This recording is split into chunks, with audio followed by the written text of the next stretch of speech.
Hi, my name is John David. My debut novel, The Bystander, was released in 2025, and I am super excited to talk about it on One Final Twist.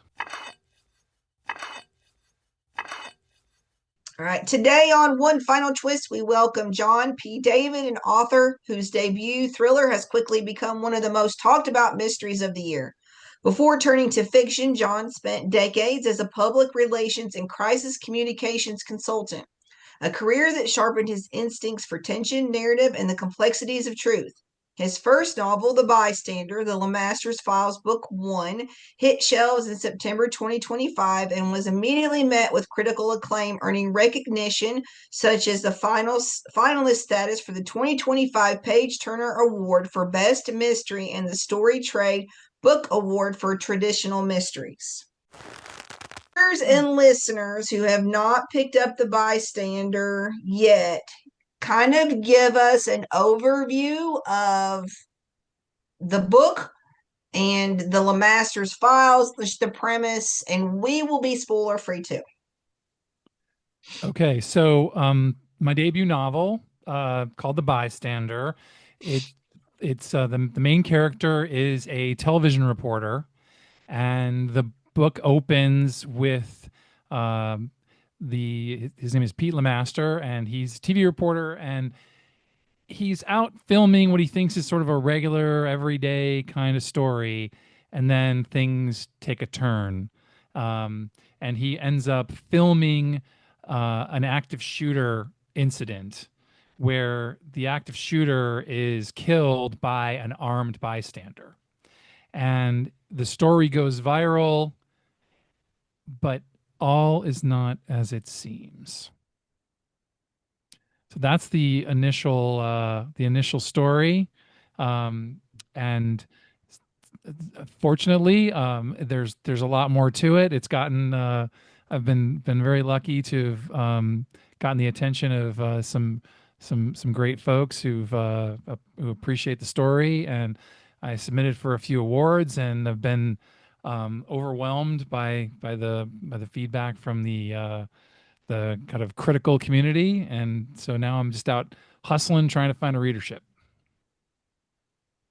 So, are you a Florida or a Georgia fan? I'm a Florida fan. I thought so. Tennessee. Go So, Vandy. Go Oh Vandy. gosh. oh, Ooh, we're not going to talk about Vandy. Golly, Bill. We have no my Gators. We have nothing to talk about right now. We're in the we're in the doldrums. You know, some bright lights on the horizon, we hope. So yes, I'm a Florida fan, and I really one of the things that I wanted to do was with my book, and so it's a so far a 3 book series, and I've like weaved in my sports fan mania, I guess, a little bit into to all 3 of the books. So the second one comes out in May. It's sort of starts during basketball season, and the third one is actually going to be going to be during baseball season. So Oh, wow. I've kind of just having some fun with that, and I use the backdrop of the Florida Georgia football game for my story because it's something that I know, and it's so they always say right from what you know, right? Have you ever been to the game? Absolutely, Oh, have you? absolutely. Awesome. Couple of several times, a couple times when I was in school, and a couple times afterwards. So Did you ever it's get a chance to a big visit party. Neyland? Did you ever get a chance to visit Neyland while you were in I college? I I not when I was in college. I went to a game.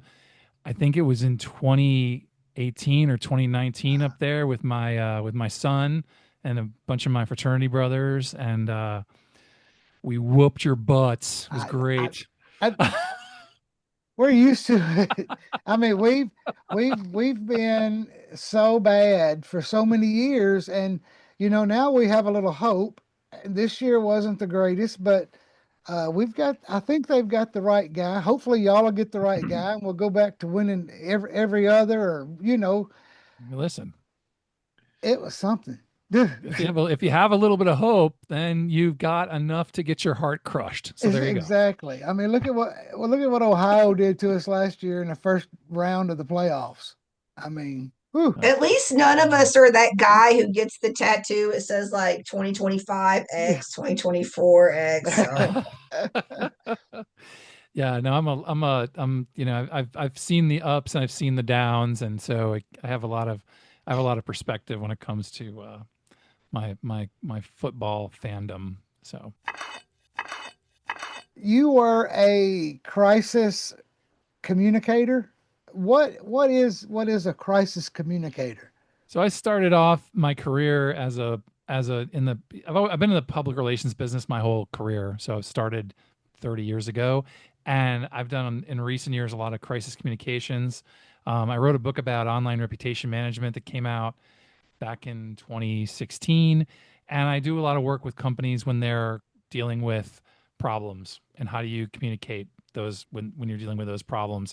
Sometimes it's very straightforward, sometimes it's more behind the scenes. It's dealing with it's typically happens when something could hit the media or something has hit the media, or you're worried that your story is going to get out, or something, or the way that your company is going to be portrayed by the traditional press. um, and so that's an area of my business that I've been involved with. And then really what it has to do with is looking at a situation, how it's being presented before the media, and then working on messaging and working on strategy for how to communicate, when not to communicate, all that kind of thing. I got you. This book brings to light a situation that really needed light brought to it. The veterans. Did you consider how much of a spotlight this book would put on veteran suicide and awareness, and the treatment that veterans receive? I wish I could say to you guys that I had some, like, deeply seated vision here that I had. Um, I did not.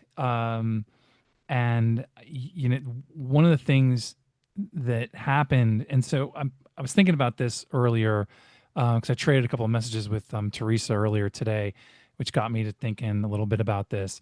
And one of the things that's happened to me over my career is that I've been now a PR guy for 30 years. I've seen lots of crazy stuff. Okay. Um, and I've dealt with a lot of like high powered executives. I've seen weird things happen in business, unusual stories, all kinds of things like that. And it's great. It's great for that. When you go to that PR conference and you're sitting at the bar and oh yeah, well, I did this and this happened to me and I saw this, you know. Um, but I also just have had lots of clients that had interesting things happening. So one thing that really caught my attention was a couple of years ago. I got a call from this lawyer, and he was representing the family of a veteran who had who killed himself in the parking lot of a hospital in Georgia, outside Atlanta. So, and the story was that this veteran had he'd been injured while he was in the military. He wasn't like in battle or whatever, but he was, he something happened while he was like on a base, and he not to give too much away, because like there's like that it sort of kicks into part of the story of my book, but I use this story, and essentially what happened with this guy is that he he couldn't get his pain meds, and it was like a chronic problem that he couldn't get his pain meds, and he was in the parking lot of this VA hospital on a Friday afternoon, and if he knew that if he didn't get his pain meds by 4 o'clock on Friday, he wouldn't be able to get them until Monday, and he was out. And he called up his family, and he told them, and he was basically going to kill himself. Um, and the family called the VA hospital, and the VA hospital, interestingly, the security guards and the people who work at the VA hospital know about this stuff, and they're actually, the security guards are trained to deal with this issue, right? But the switchboard operator at the hospital was a private company, and they did not tell the security guards at the hospital at the VA what was going on, and the guy killed himself in the parking lot of the hospital. And the reason that I knew about it was because the lawyer, they sued the switchboard company, which was a contractor, was a private company, because you can't sue the Veterans Administration, you can't sue the federal government, right? Yeah. So they sued the private contractor, and they won for the family, the estate. They won they won a judgment for $1 million for the family and the estate of the deceased veteran. And it really struck me, as something that was really interesting. And it was kind of just sort of sitting in the back of my mind. And then at some point while I was writing my novel, I kind of had this idea to weave something like that in. And as I started to do more research on that topic, I realized it was basically an epidemic. It was a huge problem. And I learned more researching it for my novel than I did from talking to my client. And so I put it in my book. And that's how it came to pass. I think anytime that you can get people talking about these tough subjects, no matter, like, I mean, you see the Veteran Suicide Awareness Days, and you see these things, and then was it 13, and all of these different like pieces of the puzzle that come in, but it's not mainstream. It's not something that's easily talked about. So if it's something that's in this kind of context and it gets people talking about it and it brings that awareness forward, it's going to make somebody look up somewhere, like look up and pay attention. And I think that's a good thing. Right. Yeah, no. And I was very, so, so one of the, my book touches on gun rights, right? My book touches on these veterans issues.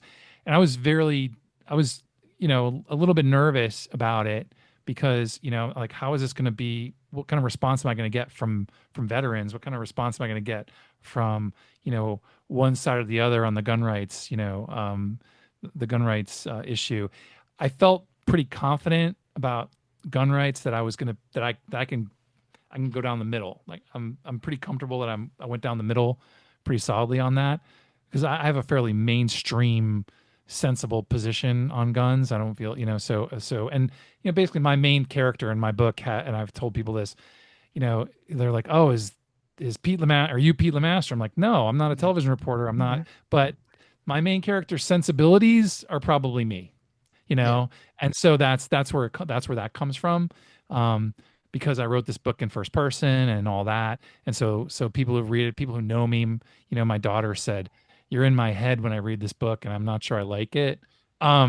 So that's a joke, but but the thing is that I was very nervous, but I got a lot of response pretty early on from other, reviewers who said, yeah, I'm a veteran. I really like the fact that you called attention to that, and Teresa, I was pretty nervous about, Colonel Steve, who's another, one of your cohorts, who's, is a former, tank commander or whatever, and, multiple, tours and all that, career military guy. And, he was very kind with me in his book. Even he certainly couldn't have been upset about it, because he invited me to lunch when I was in Orlando. So back to the comment that your daughter said, does that mean that Pete, and I made annotations in the book about Pete's inner dialogue? So that's you talking. I mean, it's my characters talking. It's my characters talking. But I have kind of a snarky, dry sense of humor, and and again, it's really the sensibility is what I can say. It's just the way he kind of, his life, his kind of worldview, I think, is probably more me. Sense of humor is probably more me. But everything else is, that's the beauty of fiction. You make it up, man. I can, I mean, it's it's actually one of the stranger things for me as a writer, because as someone who's written, I went to journalism school, and I was never a reporter, but I've been in public relations for 30 years. And I'm all about facts, man. I'm all about accuracy and facts, and and staying away from editorializing and things like that. And what's great about writing fiction is you can just change the facts if you want. You can change, go back and go, this doesn't work. I'm going to change this. I'm going to go back this guy's too nice. I'll make him mean. This guy's this. Someday I'll get to kill somebody off. It's going to be great. I think the cool thing about P is that he is like he's flawed. He he wants to get ahead. He listens to his mom. He has like he's very personable. He's like someone that you connect with, someone that you know. And then and I also think it's interesting too that you did touch on tough subjects like veteran suicide and gun laws and really freedom of speech, which is kind of all in there with these Sure. different hierarchies and things you need to do, but you're still considered in this cozy mystery. And and it's not like it's more like a mystery suspense, I guess. I don't know, but it's kind of cool how that works because it so my rule of thumb is if my mom can't read it or my preacher can't read it, I'm probably not going to read it. So you get to Okay. have that broader range of readers by staying in that sort of cozy Right. genre Yeah, I too. don't know. It's funny. Like, I didn't before I wrote this book, I didn't really know what a cozy mystery was. So, the I have there's a couple of things. I mean, first thing is I'm glad you're still reading my book, because there's a lot of F bombs in my book. So maybe your mom, I don't know, maybe your mom would like it. Maybe your dad would like it. I don't know. No, Um, they've read it. they're okay with the F Yeah. bombs. Okay, Yeah. that's good. Yeah. So, the so I the one area that for me, that and I've said this a few times before, is, first thing is, I don't do creepy, and I don't do like gory, and it's just because it's not my thing. Like, I don't like horror movies. I don't watch scary movies at all. Like, I mean, if it's got, I've you know I still remember, nightmares when I first saw, Carrie. The first time I saw Carrie, Stephen King's Carrie. I remember when I saw Silence of the Lambs, one time only. I'm good on Silence of the Lambs. I don't get into creepy. And I don't know if you guys read, Patricia Cornwell Oh and yeah. her stuff. And she's, I used to read, um, before when I was single, before I got married and had kids, I used to read a lot more, novels. And somebody told me I should read Patricia Cornwell. And so I'm reading, and I was single at the time. I was living alone in an apartment, and it had, two doors. So there was a front door, and then there was like a back door which opened onto the street, and it was a rickety old door. And I was terrified. Reading Patricia Cornwell novels, I was like terrified that I was so close that someone could get into my house so easy. That a shitty lock on it, pardon my language, and like, oh my God, So it's like I stopped reading Patricia Cornwell, because it just scared the bejesus out of me.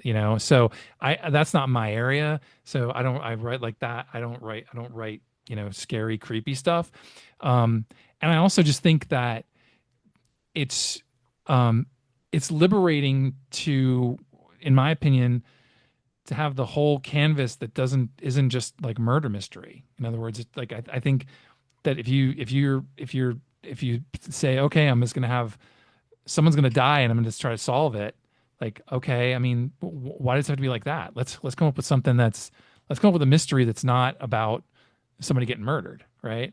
um because, number one, then I don't have to figure out all the, you know, DNA, FBI, you know, Law and Order stuff.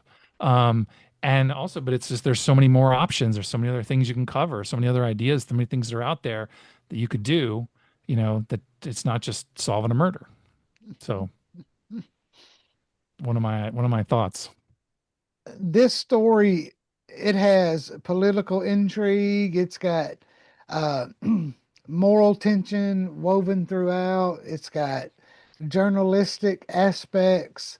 How do you balance all those layers and keep the narrative grounded in character?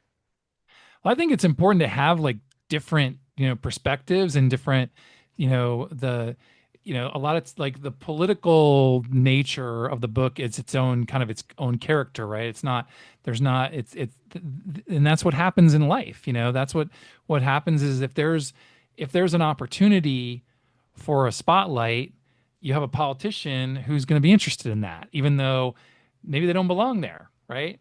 And they're gonna maybe they stick their nose into it and they don't really belong there. It's the nature of that's the nature of the beast, and that's what happens when because again my stories are following a character who's a television reporter, and so it's gonna his these stories are gonna be about something that's newsworthy. And whenever something's newsworthy, it's gonna have an opportunity to bring in all these different folks, and if there is a kind of moral conundrum or a moral complexity to it, that's more interesting. And that's what makes a good news story is that when it's not just a simple thing. It's not, it's you need you need sort of the man bites dog, but you also have to say, well, why did the man bite the dog, right? Was there something going on? Was there a reason? Was he coerced? What happened? And so I think that it to me that adds it adds layers to the story that keep it moving because again it's like there's so um my goal is to keep it, when I write is to keep you turning the page. It's like the let's bring something else in, let's bring somebody else in, let's bring something new in, let's throw a curveball here and there to keep the story fresh and keep people turning. With your background in the crisis communication, was it kind of fun? So your job would be that you controlled it after it's already happened, but as a writer and you got to watch this possible story spin and it could have spun out of control and it was controlled like at the television station level. Then when you had the criminal investigation part, then you had the governor, and then you had the Veterans Association, Secretary of Veterans Affairs in Washington, D.C. So you got to control all of the little moving pieces. Was it kind of cool to build the story that you got to control instead of putting the fire out after? Oh yeah, absolutely, absolutely. I mean, it makes it more. And again, that's back to what I said. What I was talking about before is that I'm used to these scenarios where you're given a situation, you have to react to that. So it's like I have situations with my clients where something happened and when you have to react to it. Um, and here, well, it's like okay, well, I get to be the higher power and change the facts however I want to change the facts so that I can make it more interesting. And also you get the different perspectives because what happens when you're in a PR person like me, you usually you get your side and you're kind of thinking about I wonder what the other guys are going to do, or you're gaming it out. You're going, if they do this we do this, if they do this they do this, we do this we do this we do this we do this, that sort of thing. And so the being able to really kind of like pull all the puppetry strings on the different perspectives, makes it more fun. So tell me about your writing process. Then do you outline everything, or did you let it kind of flow out? I'm a total pantser. I'm a pantser who aspires to be more of a plotter. But I'm a this book in part my first book for sure. Just I I just had an idea and just started going. And that's it's kind of my personality. To try something. I didn't tell anybody I was working on this. I just started writing it. Um, and after I got to a point where I thought I had something, then I took it to an editor, and then I told my wife and sent to a couple friends of mine. Like I didn't like I just did it, and so I didn't really know what I was doing, um, except for the fact that I've just read a ton of fiction. I've read a ton of thriller novels over my lifetime, and all that. So I kind of knew the rhythm. Um, and I just had this story kind of hit me, and then I started weaving different pieces of it together.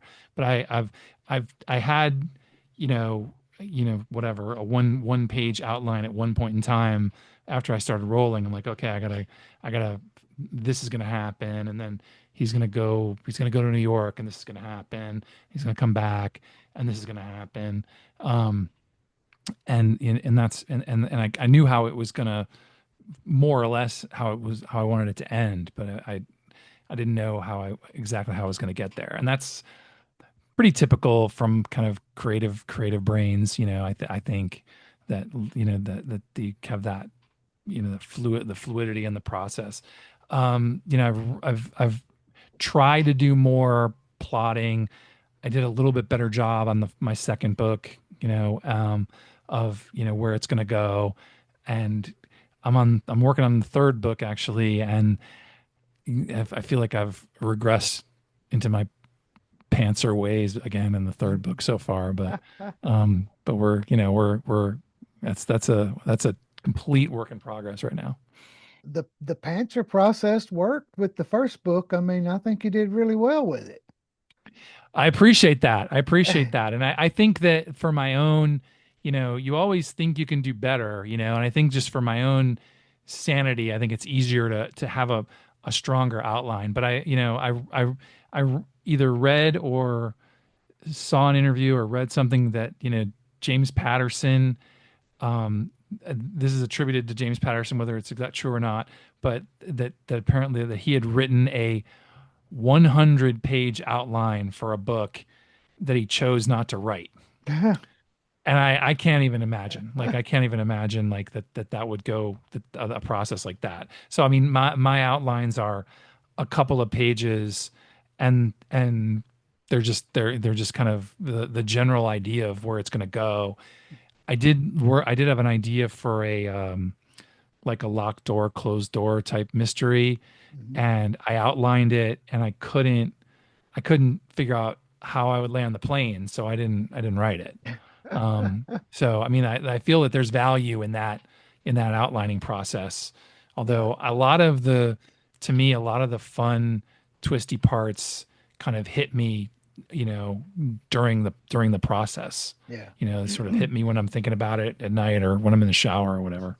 Well, you talk about Patterson. He goes Kachui, and we have a book. That's Patterson.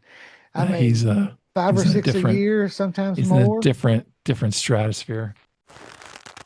If the Bystander were to be adapted onto the small screen, like a limited series or something of that, what would your goal as the writer? I know you don't have a whole lot of control when that happens, but if you could choose, what would you want to emphasize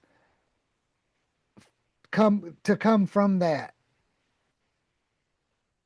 I think you just, honestly, I just want it to be entertaining. I like that. That's really my, I think life makes you think, right? I think part of one of the things that I enjoyed about this book was that I was covering some topics that were interesting and that are interesting to me. I like controversial topics because just of the complexity of it all and the grayness of it all. Um, but I think if it came to an adaptation, and having seen, you've seen so many adaptations, right? And it's like somebody's got a podcast, and I think it's, the book's always better or something like that is the Yeah. name of the podcast.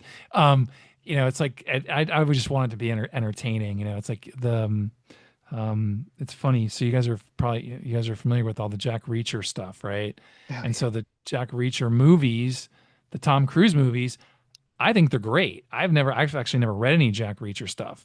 So particularly, and so I have a good friend of mine who's read all of it, and he was just, couldn't believe the movies. He's like, Jack Reacher looks nothing like Tom Cruise, and he was like, that's just, he couldn't get his head around that.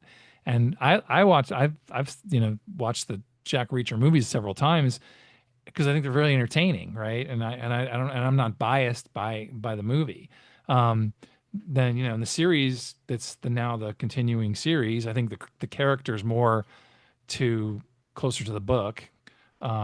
Big Yeah. muscular, um, buff dude, and that's more true to the movie, I mean to the book, and it seems quite popular as well, right? So Yeah. I think the main thing is that if someone were to adapt it, that it would be entertaining and people wouldn't like watch it and say, ugh, why did they do that? Or ugh, I wish they had made it. Oh, I mean, I'll be happy if they say, oh, the book's better. Like, okay, great. My version's better. I'm happy about that. But So who would you get to play Pete? I knew you were gonna say that. Or like cast the movie. Uh I'm not gonna vote on that. I don't know. It's like as Scott was saying, that's the last thing, that they're gonna do is ask my opinion on something like on who to put in the movie. Uh, I did have a conversation with um an agency in California that and they kind of looked at the book, and um the an agent at this agent looked at it and was preparing like a little brief to show to other agents, and said and she asked me, goes, well, what's your choice? Would you rather see it as a movie, or would you rather see it as a streaming series? And I couldn't stop laughing at the question. I said, like you're asking me honestly. I, I yeah. If Tom Cruise isn't available, I'm out. Whatever. yeah. What am I going to say? I said, whatever you guys think, and then they passed, so it's fine. Uh, So we move on.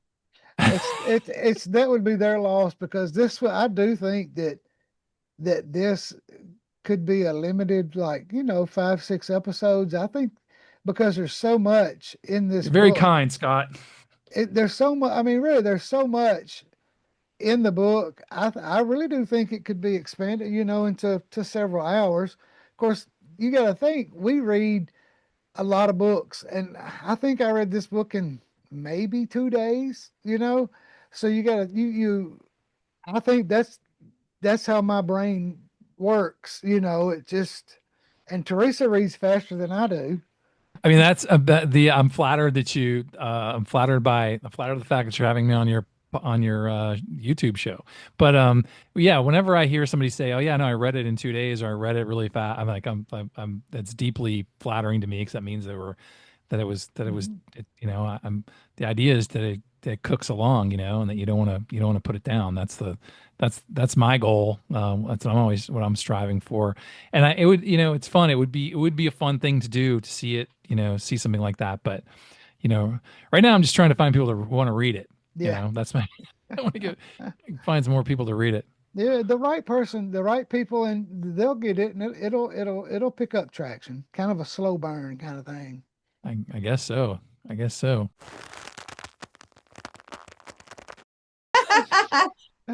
How has reader feedback and the reviews and the things that are coming in changed your characters or the path that you think the next book, or did you already have book two, like, were you ready to go? Or has it changed, like the way that what we see and what we're giving you, has it changed the path for Pete? So I finished book two in March. So book two has been completed, was completed 6 months before book one came out. I Ah, mean, my draft, like I turned in yeah, my draft, and there's been so basically zero, like for book yeah. two. Now the what's what's changed, and that I think that I'm more working on the third book. I'm more cognizant of the arcs of the characters, because in the first book I was just trying to tell a good story, Yeah. and I wasn't really thinking about where the character was going. I wrote it. I didn't write it thinking it was going to be a series. I wrote it as a stand. I wrote it as my first book. And one of my early editors, developmental editors who I hired, said, it is you should pitch it as a standalone with serious potential, is what which are the buzzwords. And then when Thule approached me, they said they wanted it to be a series. And so then they were like quizzing me, okay, where's Pete gonna go? How's Pete gonna grow? All this other stuff. And I had, a few answers to those, after I thought about it, I came up with some answers to those questions. So I'm probably more cognizant now of the character and where the character's going, um, and how he's evolving. Um, then because of that, then versus any feedback I've gotten, since the book came out, I'm more aligned of thinking, okay, where can I go? How's he gonna how can he evolve? But I don't want him to evolve like too rapidly. I mean, it's like part of it is that you want your character to be consistent. I don't want to turn my characters. I don't want him to. I don't want him to all of a sudden become Mother Teresa, right? I want him to to like continue to be who he is. I don't want him to. I don't want it to get. I don't want to get too messagey. It's the idea is to write an interesting story that keeps people interested, right? That's what I'm really focusing on. I just want to say it's hard to not ask for like little tidbits of information, like, so is it the neighbor or where is he going with this love interest? Oh, I want to know. Well, I mean, he's clearly, again, spoiler alert for those in the, I mean, you know, he's clearly smitten with one character over the other, Yeah. and he gets kind of kicked to the curb by the other one. So it's pretty clear where that's going, and that's an area that I'm very much, that's an area that's really tricky for me because I like, those um relationshipy stuff. Again, I don't really I don't really delve into that. The somebody wrote said there were some like cringy things, I guess that were about his relationships. He got himself into a couple of cringy spots. Um, and that's and some of that is, you know, based on a true story type of thing in my life. But, it's most of it's, but again, I always remind everybody, it's a work of fiction. Don't try to figure out who, yes, there clearly are people in my life who inspired some of these characters. Um, but it's a work of fiction. It's made up, it's not it's not it's not a it's not a parody. My kids are 20, about to be 21, up to 26. So it made complete sense, the bind he gets himself in. I was like, yep, okay, Pete. And I am childless, but all of my friends are half my age. I'm in my 50s, but the majority of my friends are in their mid 20s and early 30s. So I see a lot of that, you know, the Right. the millennial lifestyle and whatever however you want to call it. Right. And Right. whether I agree with it or not, it's their choice. So Sure. Sure. Yeah, no, uh, I've like I there's to me it's the um it's always interesting to me is that in relationships you often want you often want what you can't have, right? Or you often want, you're interested in the person who's either taken or out of your league or whatever, and then you also miss the person who's under your nose. Um, and all those are things that I always find to be interesting, and I've always, um, I've never given any dating advice to my children that was taken. Like I've tried, but I've never given any advice that they've accepted. But it's like I always, would try to tell them just slow down, like try not to you know, recognize the people who you're around. You may surprise yourself about who you're Yeah. around. But it's always, that to me, that part of it is bringing in characters that are relatable, and that make the story a little more interesting. And I've I've had a couple cringy things happen to me, when I was young and single and whatever. A Oh. lesser person. Tell us what you're currently reading. Um, I'm sorry. So I recently finished the latest Thursday Murder Club, Oh, I which is love really, Richard Osman. which I is really love that good. He's series. he's brilliant. Um, I've been reading a couple of fellow Thule authors. Winter Austin, her book Ride a Dark Trail. I read that. Yeah. Raimi Ray's series. I started on her series. She's another Thule author. Martha's Vineyard Murders, or whatever it's called. I love Anthony Horowitz. His books are like automatic for me. Yeah, I The know. Bystander has not been doesn't have an audio option yet, right? Actually, they sold the audio rights about a couple months ago, so it's Okay. coming All out. right. I'm So not it's sure when it's coming. going to come out. Yeah, they sold the rights to all three books. Oh, So wow. I think they sent me a potential narrator, and I gave feedback on that. And then the last I heard was that they may have like books one and two might kind of come out at the same time on audio. Book two, which is the title is The Pawn, is set for May 13th, I think. So maybe that's the first two books are come out on audio at the same time.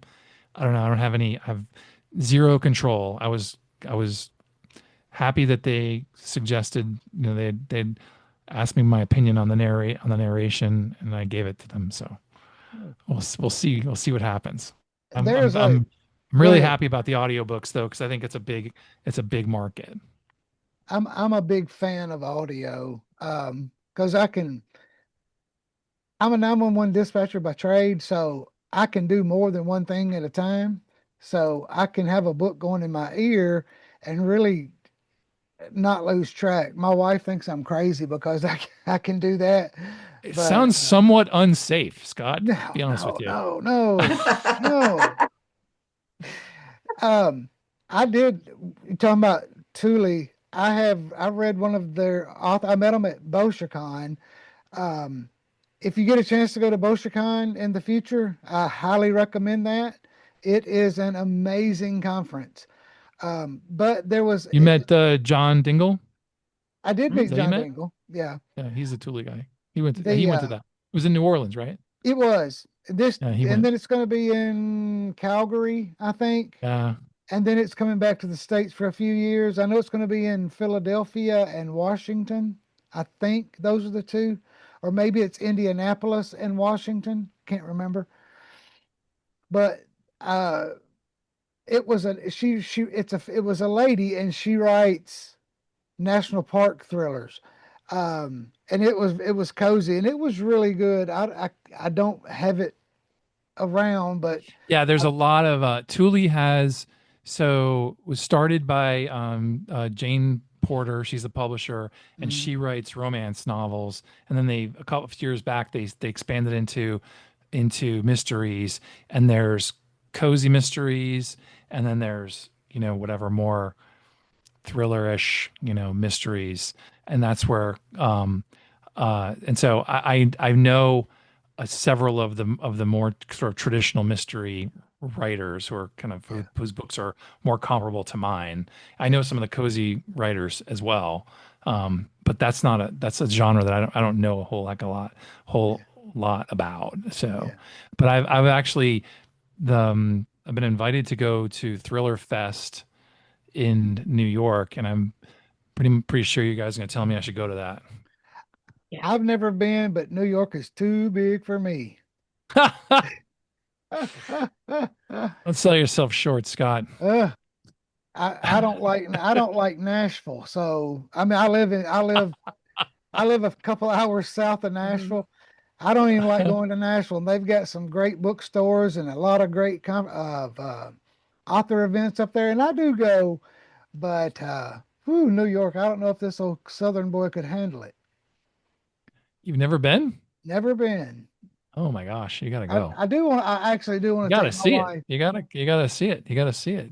The Take wife your wife wants. to see a show. You gotta do it. Well, I'd like to take. We've done some shows, but I would like to take her to the do the whole Christmas thing, with the lights and the store displays and all that. That's I do want to do that. I couldn't go to New York because I'm like, unless you put an air tag on me and I Mhm. had a handler, because I'm like, hello, hello, hello, hello, all the time. I just wander off everywhere. I couldn't do it. Uh, She's a very some of the places we were in New Orleans at the same time. My wife and I, we were all at the same hotel, and right, right. uh, my wife and I had walked down. I think it was sort of towards Beale. I mean, not Beale, Bourbon, and Bourbon. Bourbon Street. we took a couple of side roads, and it was some shady characters. Well, Yeah. we thought Teresa was going with some of her friends, other friends, to eat.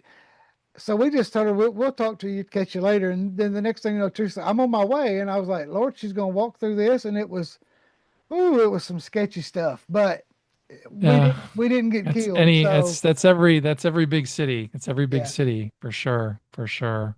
But yeah, I'm looking at those at Thriller Fest as a start because New York, I like going to New York, and yeah. it's a cool place. And part of because I'm with Thule, I'm sort of immediately eligible, or at least to be eligible for a year for the ITW, and then International Thriller Writers, Hmm. and then they try to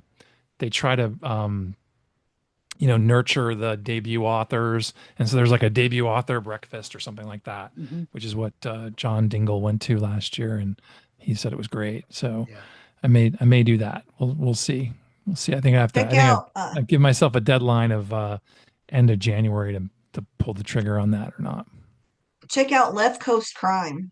It's in San Okay. Francisco. Check that one out. Oh, Yeah. that'll be a very easy sell. My son lives out in the Bay Area. If I can bring my Oh, wife out there and she gets to see her boy, then she'll go. And it's close to wine country, all that. It's all there's lots of options out there. yeah. That's great. I'm not familiar with that one. The marketing process is it's like I mean I understand marketing. I've been in the marketing industry for a long time, but like I've never marketed a book before, and so it's really interesting to go through the process. And and what's great is to get to meet some really interesting people and nice people who are interested in your genre and who flatter the heck out of me by telling me they read my book and telling other people to read it, which is great.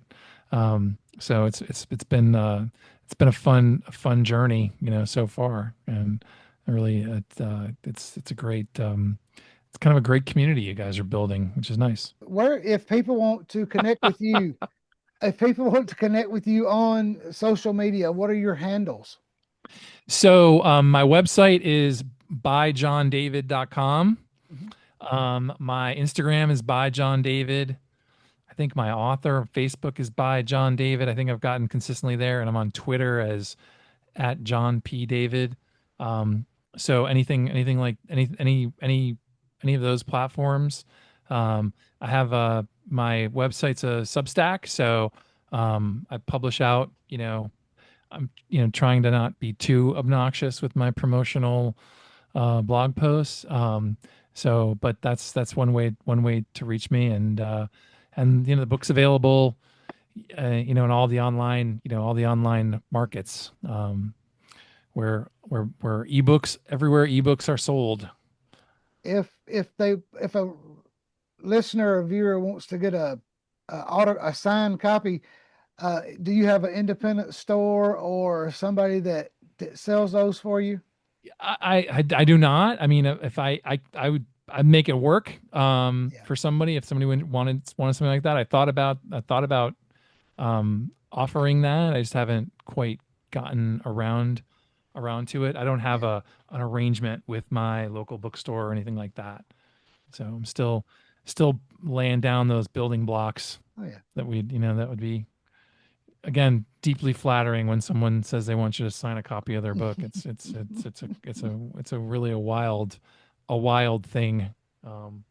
So I'm still getting used to those things. Well, we do appreciate you joining us this afternoon. I really appreciate your support. I mean, you guys you've both been great. Yes, I sir. really, it's We appreciate it. all right, fantastic. Scott, thank you very much. Teresa, thank you very much for Yes, everything. I sir. really appreciate Thank it. you. you.